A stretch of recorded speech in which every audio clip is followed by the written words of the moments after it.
That's where I take most of my meetings. He's got it timed to perfection. All right. Kenmore City Council is now in session. And I'd like to acknowledge that we are on traditional land of the first people of Kenmore and honor with gratitude the land itself and the Coast Salish peoples who thrive in this place alive and strong. Will the clerk please take the roll? Councilmember Kugler. Here. Deputy Mayor Herbig. Here. Councilmember Shrubnik. Here. Councilmember File. Here. Councilmember Marshall. Present. Mayor Baker. Here. Councilmember O'Kane. Here. All present. All right. If you will please stand or just join me in the flag salute.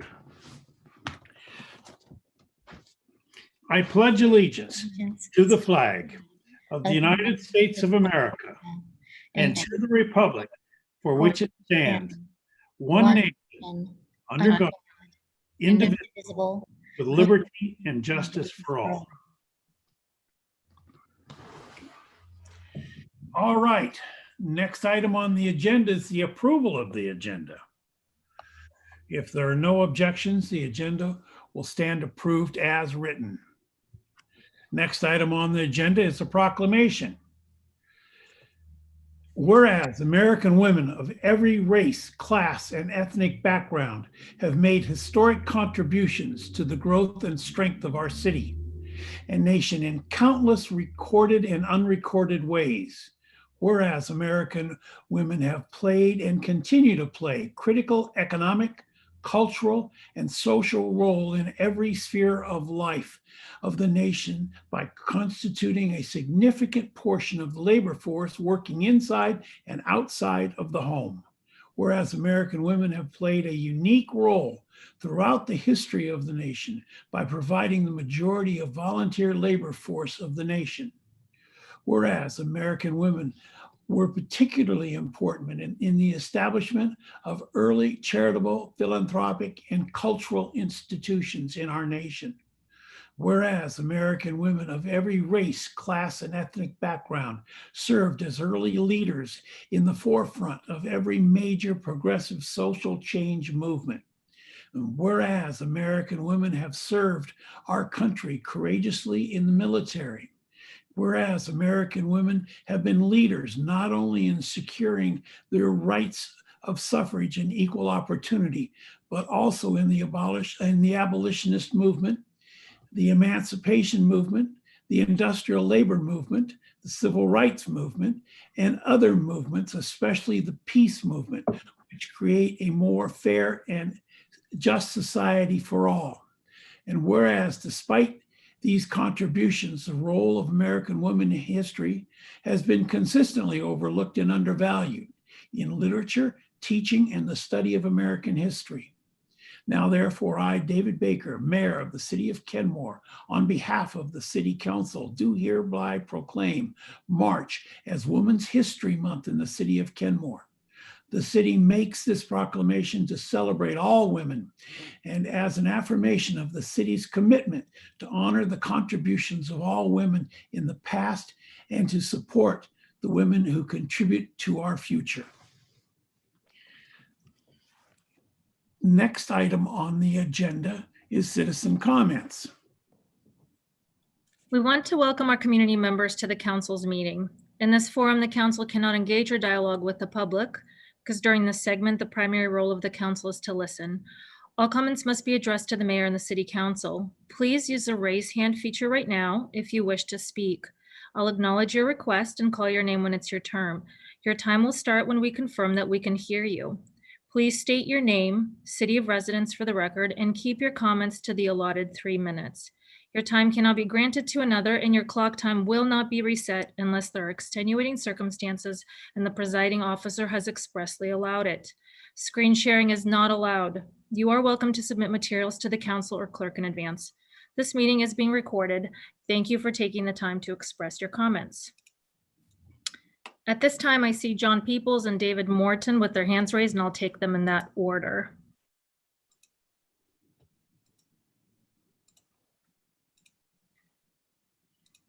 Mr. Peoples, Yes. we can hear you. John Peoples, Kenmore. Good evening, City Council and Kenmore neighbors and guests. I couldn't help but notice that your proclamation calendar excluded two very important American national observances, the 4th of July and Thanksgiving. Your diversity, equity, and exclusion agenda is working all too well, unfortunately. I ask that you add a proclamation for the 4th of July so that we can know that our Kenmore City Council truly wishes to invite all Americans to come together to celebrate our nation's birthday. I ask that you add a proclamation for Thanksgiving so that we can know that you, the members of the Kenmore City Council, truly wish to express gratitude to God for all the blessings we enjoy as Americans. Excluding these American celebrations is truly disappointing. Please add them back and include these American celebrations. And speaking of gratitude, I sincerely appreciate the opportunity to recite the Pledge of Allegiance publicly. I hope that you find the courage to continue this act of common cause. Thank you and good night. Thank you. Mr. Morton? David Morton? Hi, good evening, council members. I'm David Morton. I live near Redmond. In March 1973, Ernest Knowles built an asphalt batch plant in Kenmore, where North Lake Marina is now located. The permit required only a baghouse to control dust emissions. With only a few neighbors, there were likely few complaints about the stink, since most folks tolerated it in the name of progress. Those who complained about the toxic fumes likely moved away. By 1979, the asphalt plant was located where the Cadman facility currently stands. And development brought homes and businesses ever closer to the asphalt plant. Today, the owners and operators of the Cadman asphalt facility insist that the plant was there first, certainly before development that has occurred since 1980. They may think that making asphalt paving mix is more important than the health, safety, and welfare of their neighbors. While it's nice to drive on smooth asphalt pavement, that doesn't mean that people must breathe the fumes from the plant. There are ways to make asphalt paving mix without emitting the toxic fumes. By 1990, the plant was known as Sterling Asphalt, Inc. The asphalt company was required to submit a notice of construction to Puget Sound Air Pollution Control Agency in 1990, in which the nature of their business was defined as a hot mix asphalt or HMA manufacturer.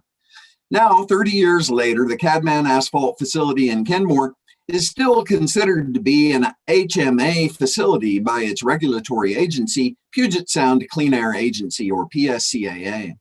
PSCAA uses the EPA document AP42 to estimate the air pollutants emitted from Cadman's asphalt plant. The industry category in AP42 that most closely resembles Cadman's asphalt process is Section 11.1, hot mix asphalt plants. However, Cadman no longer uses the exact materials and processes that EPA intended for the HMA facilities. For at least the last 4 years, the asphalt plant has been experimenting with different processes and materials to make warm mix asphalt, or WMA. However, EPA document AP42 has no section on WMA. There has been no attempt to compile air pollution emission factors for the WMA process. Yet, PSCAA continues to use the HMA emission factors to estimate Cadman's WMA emissions. PSCAA's use of HMA emission factors to estimate emissions from a WMA facility is scientifically invalid and socially irresponsible. Thank you. Thank you. Stacy V. Hi, good evening. This is Stacy Valenzuela. Can you hear me? Yes. I appreciate the experience that Mr. David Morton has concerning the Kenmore asphalt plant emissions, I am bewildered as to why the concern of the asphalt company emissions, the illness of the residents, as well as the company being in violation of permit, is not connected to the possible source of the industrial park sediment tests. This concern has been brought forward continually by our residents for over 15 years. Part of this site has been under a 2001 covenant with consent decree with two options: to complete the cleanup or continue with industrial use compliance monitoring with restricted covenant, neither of which seems to be in compliance. In the report of 2012 and response to the citizens, finally in 2013, Ecology Washington found petroleum oil and diesel included in the 5 dioxins listed on the site, stating in their report to our residents that more timely testing was needed to locate the source. Testing was supposed to be performed every 5 years at a minimum. I do not see records of further or more timely testing by Ecology or the city. I believe Mr. Morton has clearly stated that Cadman, the Kenmore Asphalt Company, under various names and owners, has likely been mixing petroleum and diesel in their processes. I am wondering if testing at the residence or businesses on Northeast 181st Street would show the similar levels of dioxins, especially the petroleum oil and diesel. As the meetings go forward in regards to the clean air in Kenmore, we hope that with all the political leaders that we have involved and that the city council, we appreciate you listening and supporting our residents' concerns, but the time is now to act on climate change to protect and conserve our resources. The time is now for clean air in Kenmore. Thank you. Thank you. Vicki Grayland.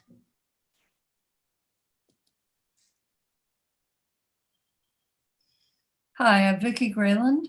I live in Kenmore. I totally support the two previous speakers. I wanted to follow up on a few things. One on the climate action plan progress.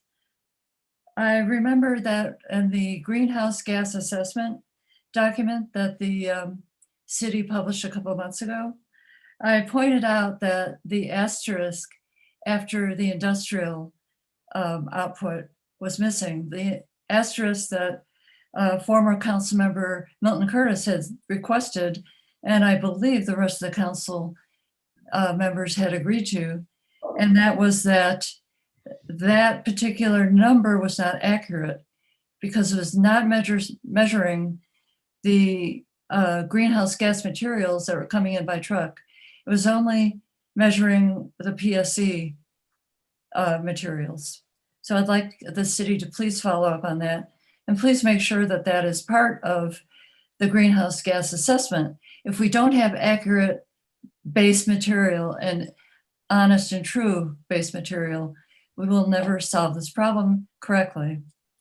And I also wanted to follow up on the city's use of pesticides in the Sammamish River. If we are going to move toward a integrated pest management plan, I'd like to just go back to the report by Mr. Sawyer. He, maybe not him in particular, but it was mentioned again and again that other cities along the Sammamish River were part of the problem. No matter what Kenmore did, we were downriver from other towns. And the city, the council members requested Mr. Sawyer to contact other cities. And I haven't seen any report on that. It might have happened, but I would love to find out what kind of cooperation we can do with other cities. I think there's a lot of power in cooperating with each other. Thank you. Thank you. Elizabeth Mooney.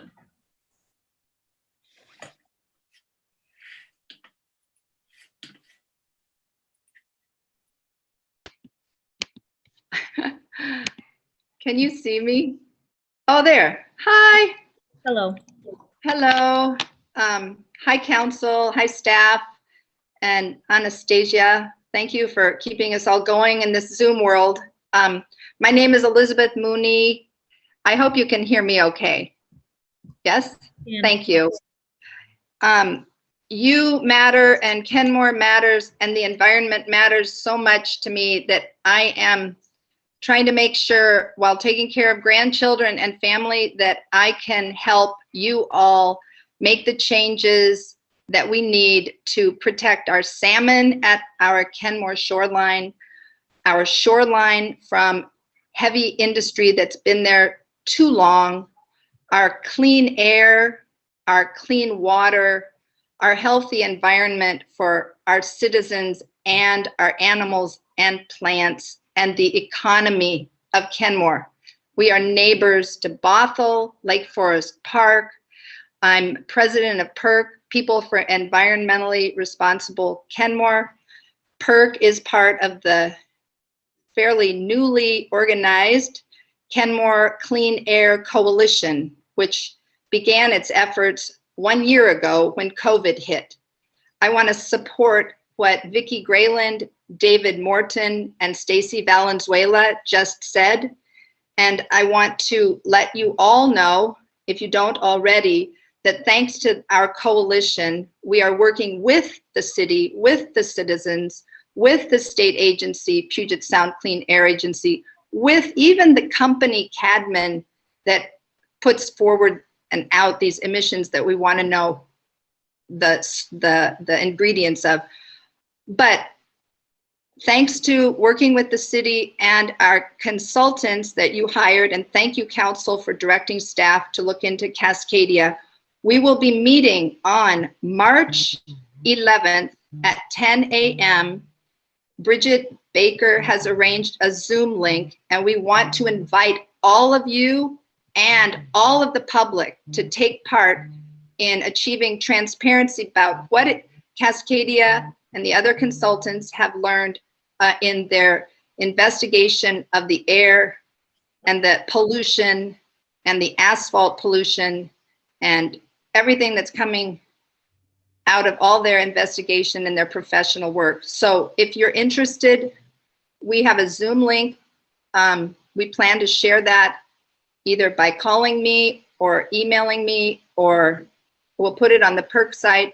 We'll probably get it onto Kenmore Neighbors, but if you want to call me, I'm at 206-979-3999, and I'll send you the link by email. Thank you all. Thank you, City. Thank you very much. I don't see any further hands raised. I want to thank everybody for taking the time out of their busy schedules to address the council and express your concerns. With that, the next item on the agenda is the consent agenda. Is there a motion? So moved. Second. Moved and seconded. Is there any discussion? All those in favor, please say aye. Aye. Aye. Those opposed? Consent agenda stands approved unanimously. Next item on the agenda is the business agenda, and this is the proclamation calendar and draft policy presented by our city clerk, Anastasia Warhol, for discussion and/or action. Good evening, council. It's nice to be in this space with you. Do you hear me okay? Yes, we do. Very good. This is the third time that we are casually discussing the proclamations calendar, and the first time you're seeing a draft policy. We started this conversation in November, and we gathered from a consensus of the council that you were interested in pursuing the idea of a calendar. You saw this again as a reference document, the calendar anyway, as part of your retreat packet. And today you're seeing the calendar for a third time along with the draft policy in a sample form. There are a couple of things that I would suggest we discuss and possibly do this evening. The first would be to look at the calendar, look at the attached DEI proclamation list, consider possibly the public comment and anything else you may have thought of between November and now, and see if there are changes you'd like to make to the calendar, if there are things you'd like to add or remove. Keeping in mind that the purpose of the calendar is to align the proclamations to your council goals. Because we want to choose quality over quantity, and we want to be hyper-focused in the policy initiatives that you have in mind. And we want these proclamations to serve as an affirmation of what your goals are. The second thing I would suggest after we've done that is to consider if you want to do a policy. And my suggestion would be that you do. Rob and I have put this policy together. It's brief. It serves a couple of purposes. The first is it helps us organize staff time around working on proclamations. The second is it allows us to, like I said, align proclamations in general at the aggregate level with what your councilmatic goals are. And there are a couple of things too that you should know about them. Is emergency proclamations are not included in the policy. And what we want to sort of vet out that this policy is going to answer the question of how do we handle proclamations that fall outside of the predicted calendar. So things that come up from external organizations, possibly things that we've missed, things that are real, things that are very pertinent in the moment. So those are just some things to keep in mind. And I think if it's okay with you, we'll start sort of with the first suggestion, which is to consider the calendar once more and see if we want to add, remove, and make modifications to it.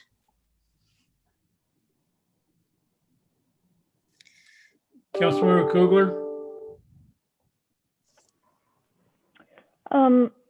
I have one modification that I'd like to suggest, and that is just to consistently recognize Heritage Month. So I think we do that in the most part, except for Asian and Pacific Islander Heritage Month.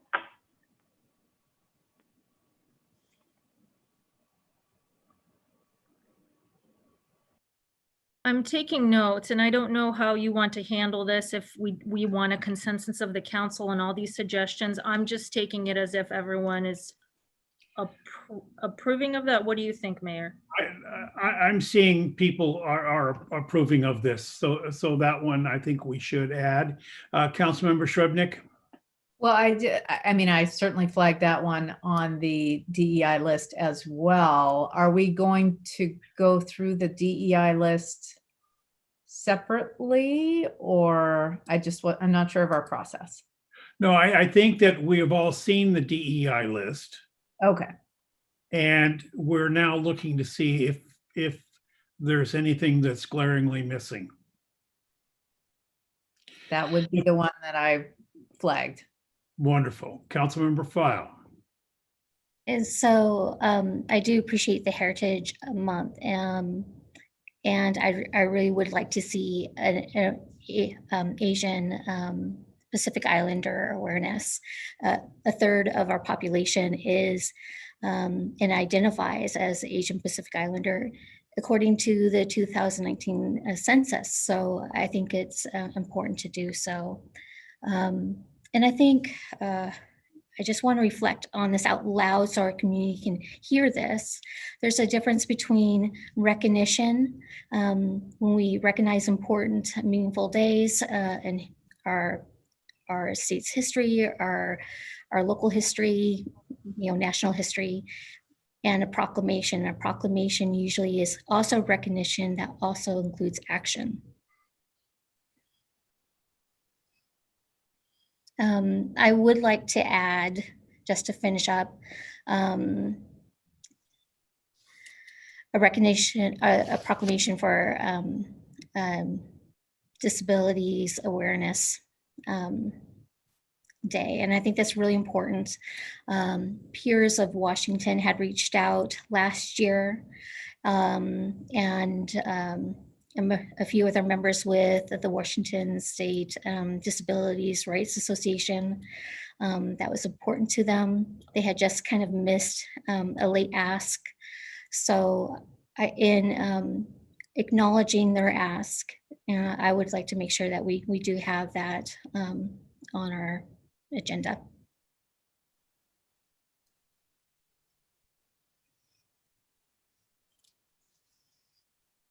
I could support that. I don't know if we need. Yeah, I motion see. for this. I'm sorry. Oh, sorry. I don't know if we need Councilmember motions Shrubnik? for. I just want Councilmember Shrubnik, to did you have clarify. something you want to say?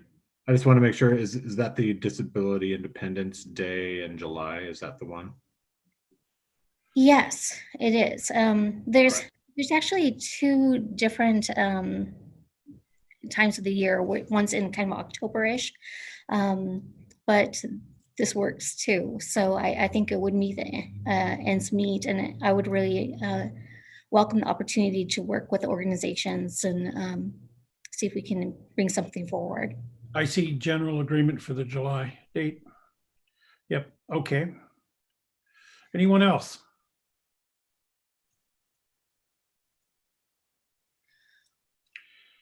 That looks like everything. Anastasia. Okay. Oh, Councilmember One File. second, Councilmember File. Yes, I had one question in relation to a request during citizen comments and looking at this list. Is there a preference whether we do recognition or proclamation of Dr. Martin Luther King Service Day and 4th of July, one way or the other, which is it recognition or proclamation? Deputy Mayor. I mean, I would say that in general, we don't generally do proclamations for, for city holidays, for government holidays. The reason why the MLK, why you might do that one is because you're asking people to go out and, volunteer in their communities. But I can't think of any time where we've done a proclamation for a government holiday before, because we are recognizing it by taking the day off and encouraging folks to do good things usually. So. All right. So I think you've got. Councilmember Shrubnik? Yeah, Councilmember Shrubnik.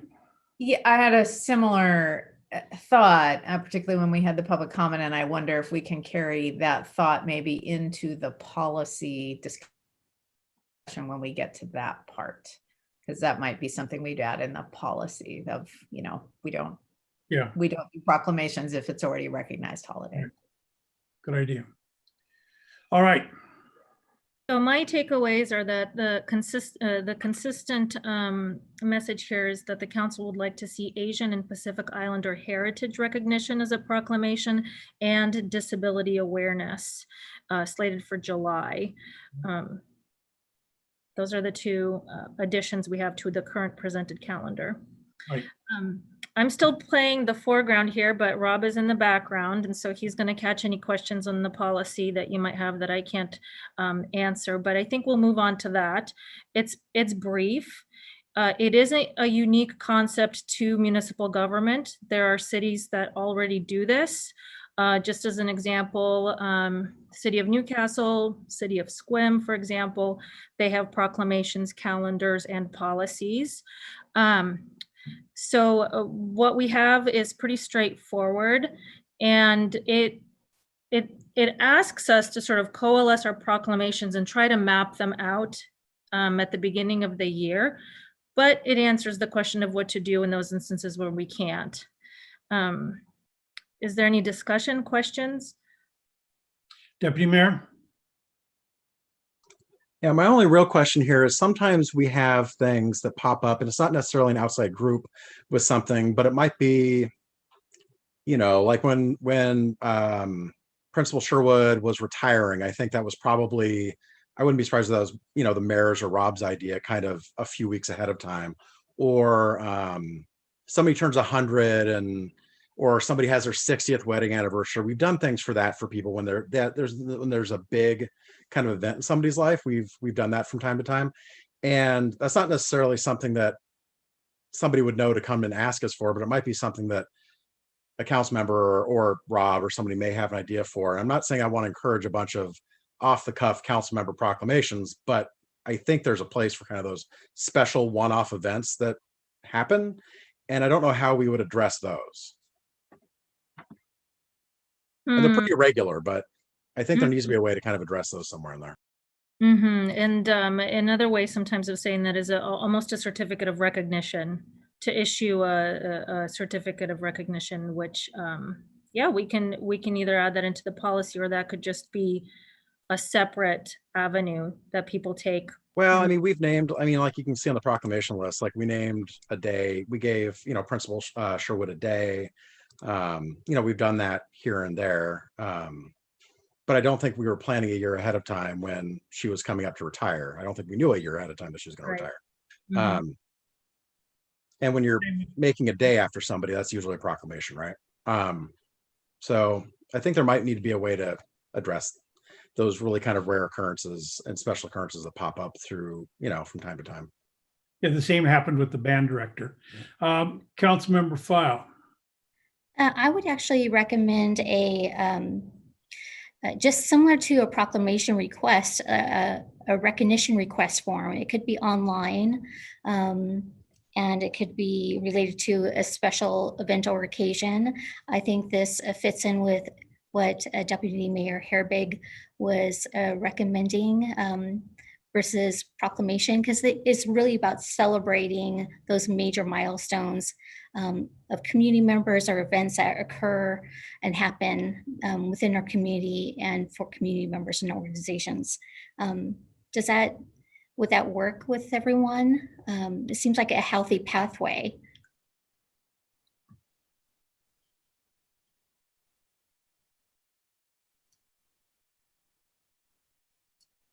Yeah, Deputy Mayor. I mean, we might also be able to do kind of a second tier sort of proclamation where maybe we don't read the whole thing out during council, but you know, we agree to it, the mayor signs it, and maybe do a quick photo with somebody or just something. I don't know. I'm trying to think if there's a way to kind of, you know, make it so that it's something special, but also it's not something that takes up, you know, a bunch of time during a council meeting. Yeah, I'd rather not have forms for every little thing. Councilmember Shrubnik. Well, and I'm wondering whether those one-offs, if they're always people, you know, whether there could be just a little one-liner policy about that might take, you know, a different path. That could be an expedited request or something. I don't know. Anyway, that's a thought on that. I actually had a couple of other things. To bring that to closure, we're happy to come back with a sentence that captures that and bring this policy back on consent if you wish. I know there was like 3 or 4 occasions where within a couple weeks notice, we did something for somebody's 100th birthday. So there are little things that do come up. It sounds like that's an easy sentence that we can add and then just have it come back to you on consent at a future meeting. Great. I did have a couple other things. I wanted to bring back the idea of adding a sentence about, you know, the proclamation calendar explicitly doesn't include recognized holidays, as that would be redundant, or, I mean, you'll have the better language for that, but I would like that in there, even before we had the comment from the citizen. I wasn't clear what we mean by city in 5 and 9. Is that city staff as opposed to the council? I think so, but I just wanted to make sure I understood it. City Manager. You know, that's a good question. I think that let's see, I'm trying to read these. The city retains the right to approve and determine if the proclamation. Well, yeah, it's usually, you know, it's like the city manager in consultation with the Mayor. If you go back up to item number 3, I think. Oh, okay. Yes. Yeah. That's fine. Okay, as long as it is, I missed that part. Okay. And then in number 6, and again, I think I'm probably just not understanding it. Why are we requiring someone to show up and the alternative being we just have it in the consent? I mean, for example, we did a proclamation today. We didn't have anybody.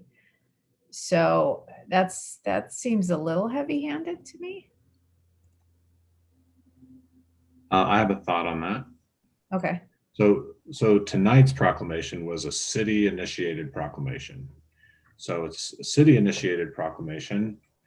I think you would want, the council wanted that proclamation, so you would want to read it because the council asked for it. But if it's a private party or some other group that wants it, sure, we'll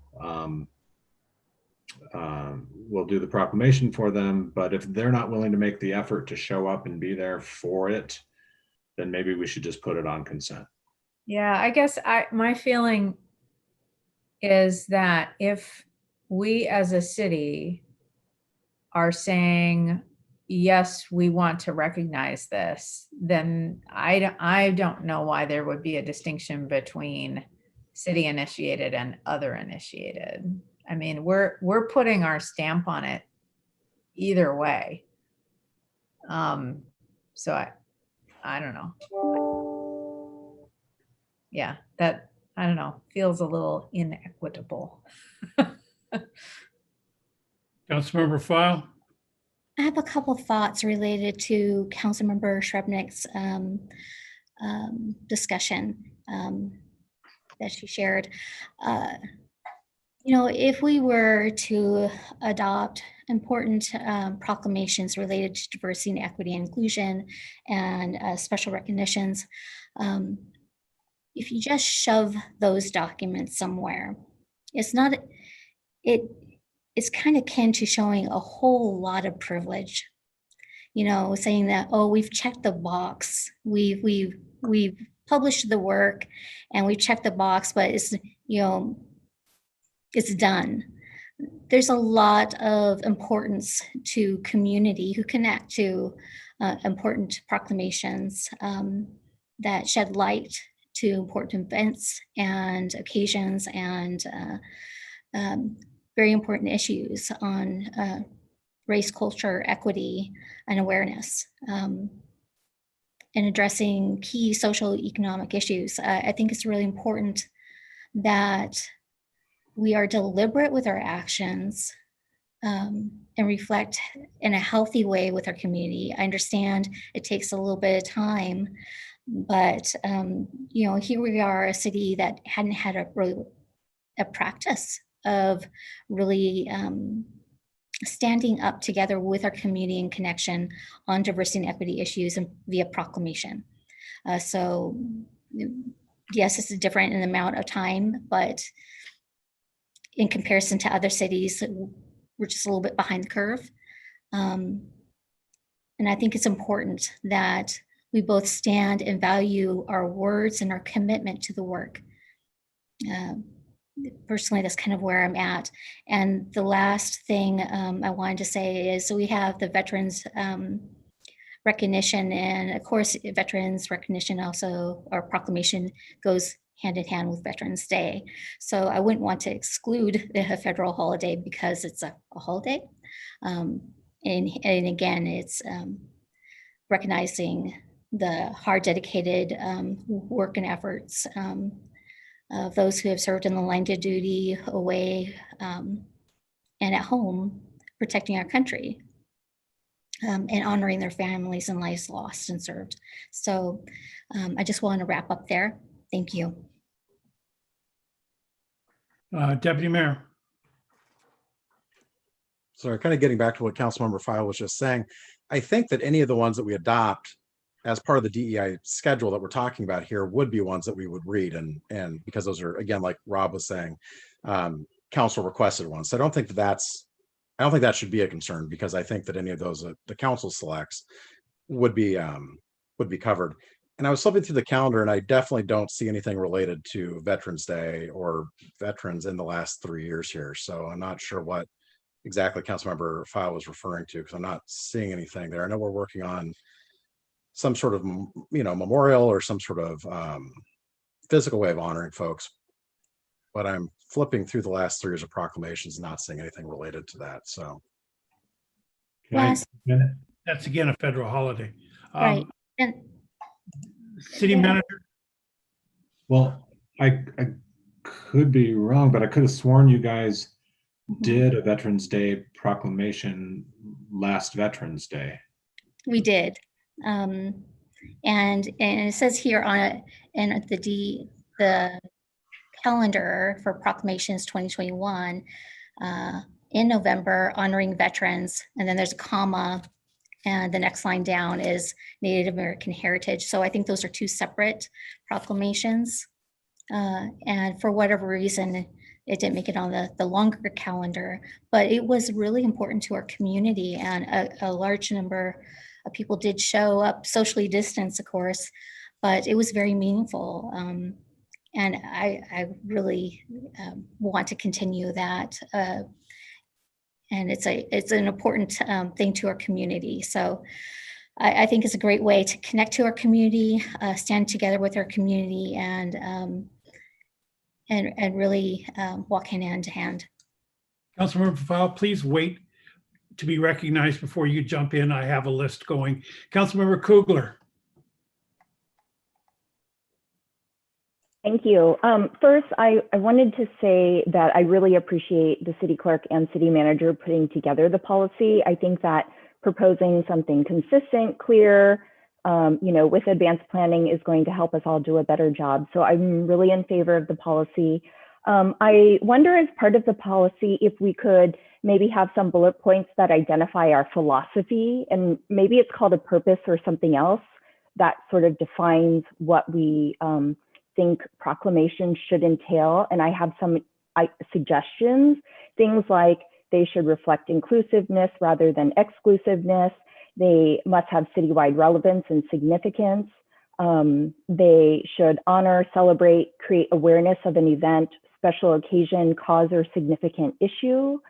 No political endorsements, and recognition for individuals perhaps like over 100 years old or something like that, sort of to define like what we would encompass as a proclamation.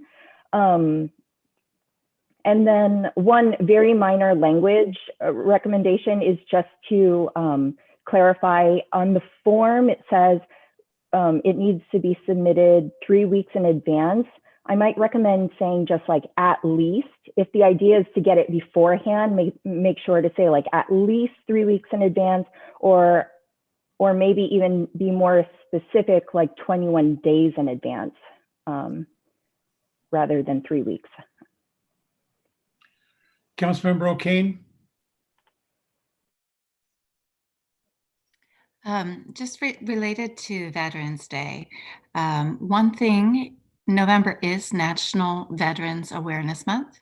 It's an official month, and I do think it does fit nicely into our DEI proclamation and work. So in addition, not all entities give a holiday or grant a holiday for Veterans Day. I'm not sure where it falls for the city of Kenmore.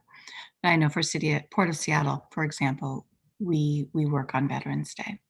But I think that it's a month, it's a National Awareness Month, and it's directly related to diversity, equity, and inclusion. It fits within the policy. That would be my assessment. Councilmember Shrubnik. Yeah, I would concur with that. If there's a way to get it away from the holiday, which I would agree with Councilmember O'Kane that not everybody is able to take off. It's not a recognized holiday for a lot of governments and a lot of private sector. I did want to clarify, because it seemed like maybe there was some confusion about what I said earlier. I actually was proposing that we fully recognize and read proclamations that we agree to that come from external sources, so that they would be treated as in the same full manner with the same reading and the same recognition as internally generated proclamations. So I think there was maybe a misunderstanding about what my intent was. Certainly it wasn't about checking the box. It was the opposite of that. So I just don't know why, if we're agreeing to something as a council, that we treat some proclamations differently than others. Councilmember O'Kane? Yeah, I agree with Councilmember Shrubnik. I don't see the distinction. I do think it's nice to invite the people to be present, of course, but I do think it should be, all proclamations should be handled in the same manner.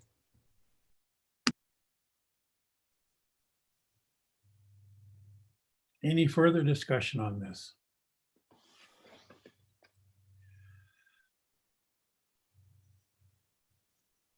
Does council want to have this brought back, a proclamation for us to act on? Or do we want to act on it tonight with the understanding the edits we suggested are included? I'd like to move that we adopt I'd like to move that we adopt our proclamation recommendations as suggested tonight, and adopt the word. I don't know specifically that it needs to come back to us. So I feel enough that, we should be able to move forward. We've given enough direction, in my personal opinion. So your motion then is to adopt it tonight with recommended changes. Yes, sir. Is there a second? Second. Moved and seconded. Is there any further discussion? Hearing none, will the clerk please take the roll? Councilmember O'Kane? Yes. Councilmember Shrubnik? Yes, assuming that it comes on the consent agenda. Councilmember Kugler? Yes. Councilmember Marshall? That's Mayor me. Baker? Yes. Councilmember File? Yes. Deputy Mayor Herbig? Yes. So, Mrs. Warhol, do we need to physically say here that Councilmember Marshall raised his thumb I just up? got it and it's a yes. Okay. Sorry. You got your mic working again. Good. All right. And it sounds like, just for the benefit of everyone, you will see a final copy of this. We'll incorporate all of your requested changes, the 2 additions to the proclamations calendar, and then the 3 or 4 suggestions to the policy. And that will appear, we'll see it in written form on a consent agenda, correct? I'll have the city manager verify that. I don't know if we're doing consent or via email, but. Nodding his head yes, so. Okay. Yeah. All right. Let's go on then to the next item on the agenda. And that would be staff report. Yeah, thank you. So you have a council meeting next week, and one of the agenda items is the Public Works shop site selection criteria. And the packet item for that should be uploaded to you. My guess is tomorrow. And so we'll have a nice discussion on that.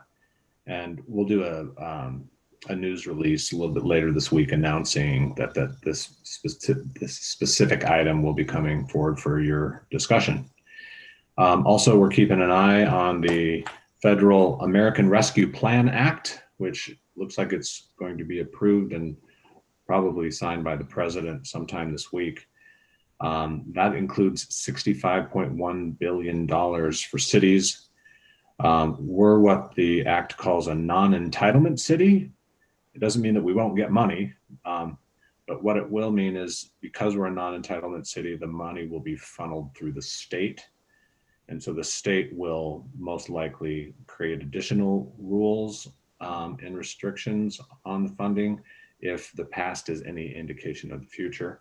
because that's what the state did with the last Pandemic Recovery Act.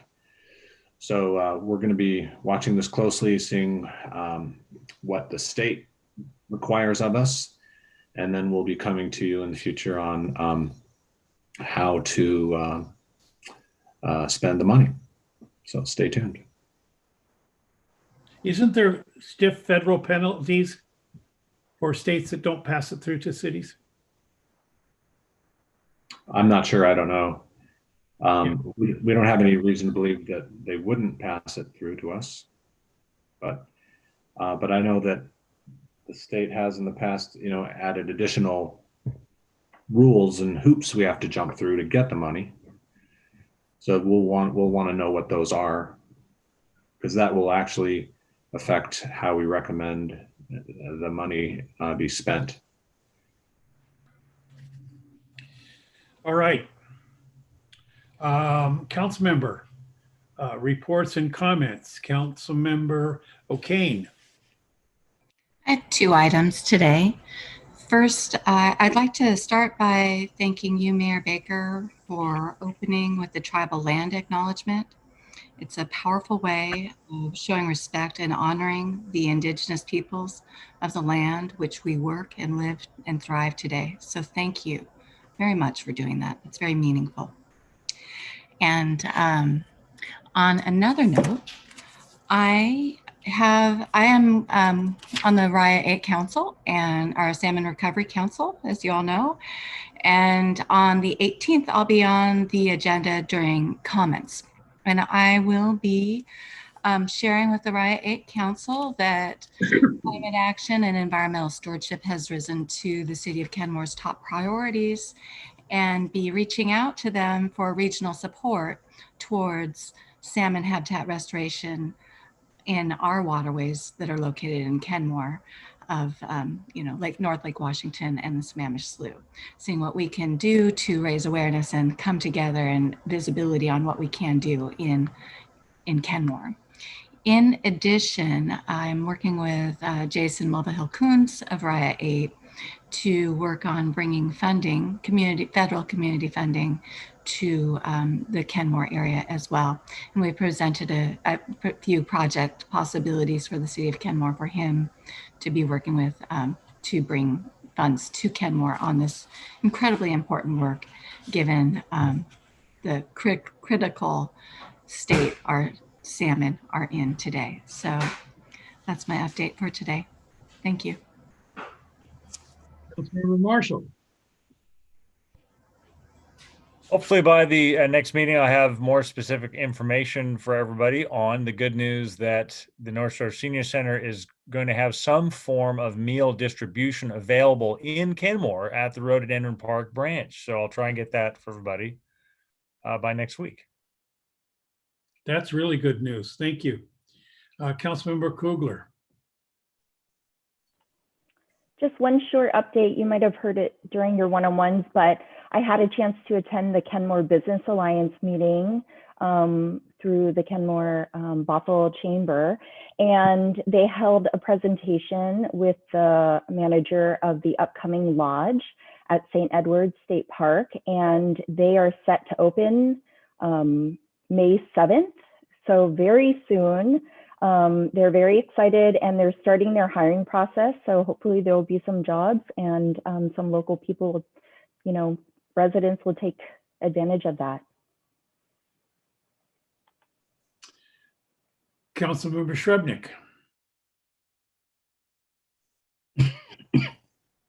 Well, that's exciting. I have 2 things. One is just a big shout out to Lori Anderson and Debbie Bent for thorough and really good comments on the countywide planning policies that I'll be forwarding to the GMPC folks, Growth Management Planning Council folks. So that's one. The second is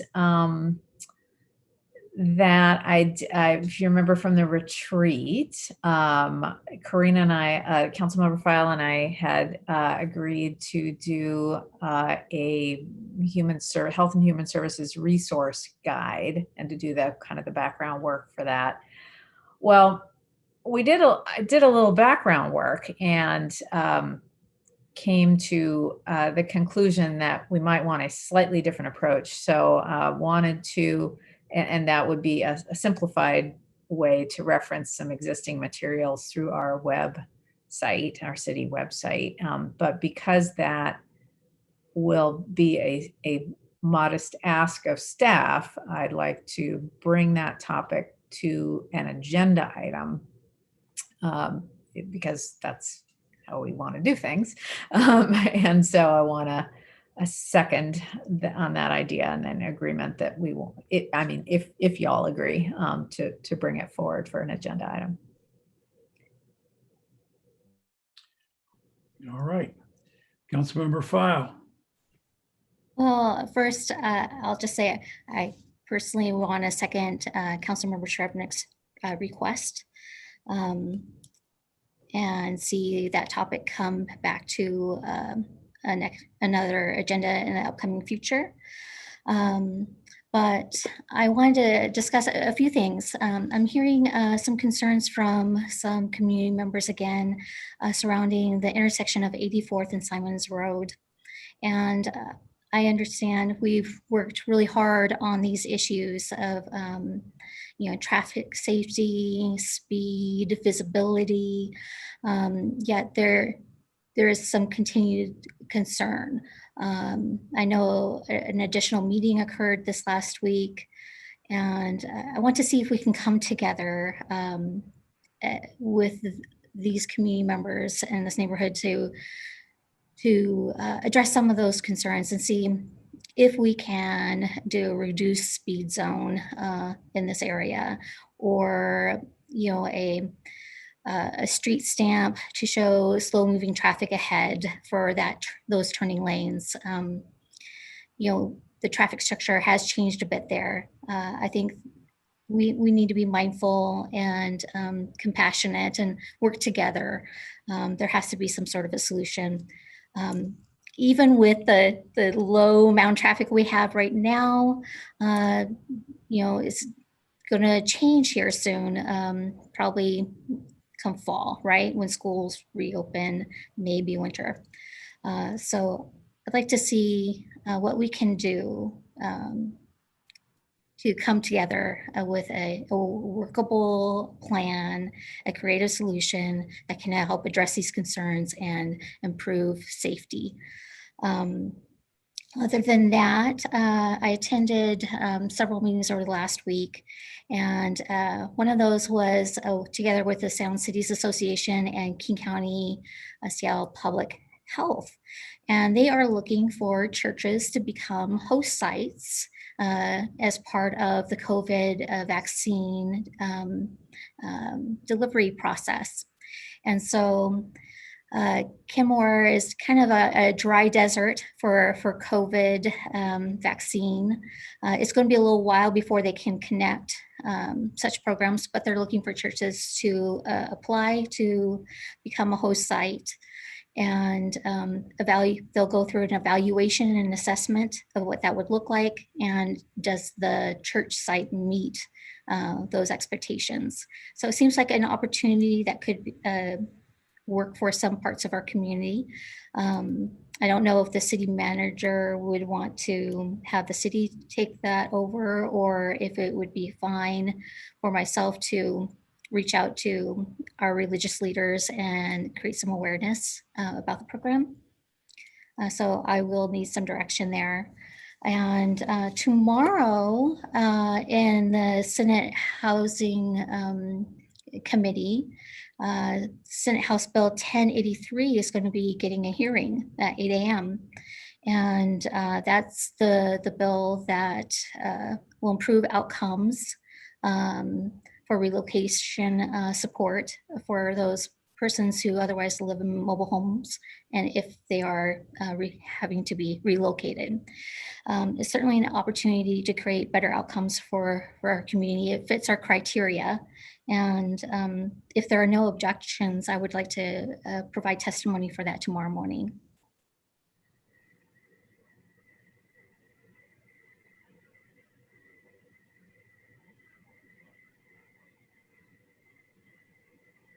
I don't hear any objections.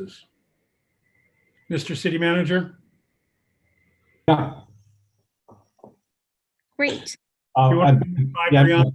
I've directed our lobbyist to sign in favor of that, but if somebody wants to testify, that wouldn't hurt. Great. You should really notify Mrs. Murray of that. Very good. Thank you. Yes, Deputy Mayor. Sorry, I'm looking at the legislative website right now, and it's actually scheduled for the 11th, not tomorrow. So Thursday, not Tuesday. Still an 8 a.m. meeting though. So I would hate for you to be trying to find the link to sign in tomorrow morning. So Thank you. Councilmember Shubnik? Yeah, I just have a question. So if individuals on the council testify, they're testifying as individuals, not as representing the council, correct? Right. Okay, just to be clear. Okay. It's a little difficult because if you say you're on the Kenmore City Council and you are testifying as a private individual, it doesn't really convey it. So yes, Mr. City Manager. Well, I think the deputy mayor had his hand raised first. Deputy Mayor? I mean, I would say two things. One, this is something that we've already said we're going to support, so I Right. don't see any harm. But two, what I've seen other people do is, introduce themselves, give their title, and then just make sure that they're explicit that they're giving, if they're talking about something that the city doesn't already have a position on, be very clear that they're not, that what they're giving is their personal testimony and not the view of the city. Right, and because we have a position on this, you have to be very careful and not go outside of that. Yeah, I think an email between our lobbyist and Councilmember File might be in order, just to make sure that the talking points are lined up. Exactly, that's why I was having the city manager notifier. Sounds great. Like earlier in this session, the mayor testified on behalf of the city in favor of House Bill 1057, which is the asphalt bill. So that's a case where a city council member, the mayor, was testifying on behalf of the city. Mhm. All right. Deputy Mayor, Nothing to add. I have been wrapped up this week in National League of Cities meetings. And there's been a number of really, really good meetings and then committee meetings.